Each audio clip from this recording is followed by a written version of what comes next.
एक लाहौरी सड़क के किनारे पेशाब कर रहा था। एक गैर मुल्की ने देखा और बोला, आपके यहाँ पुलिस नहीं पकड़ती? लाहौरी बोला, नहीं जनाब, हमारे यहाँ खुद ही पकड़ना पड़ता है।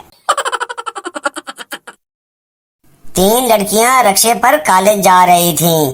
एक लड़की ने रक्शे वाले से पूछा, चाचा औजार बड़ा ज्यादा मजा देता है या छोटा? रक्शे वाले ने कहा, शर्म करो। लड़कियों ने कहा, चाचा बताओ ना। रक्शे वाले ने कहा, औजार तो बड़ा ही मजा देता है। एक लड़की हंसती हुई बोली, मैंने कहा था ना, चाचा मरवांदा भी है ते रक्षा भी चलांदा है। बच्चा अपनी मैडम से बोला, आप मुझे बहुत अच्छी लगती हो, मैं आपसे शादी करूंगा।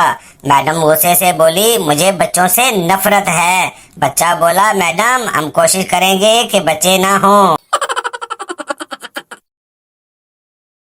लड़की सहेली से बोली, यार कल ख्वाब में मुझे कोई चाकू से मार रहा था। सहेली ने कहा, पगली डर मत, ख्वाब अगर सच्चे होते तो मैं रोज सुबह प्रेग्नेंट होती।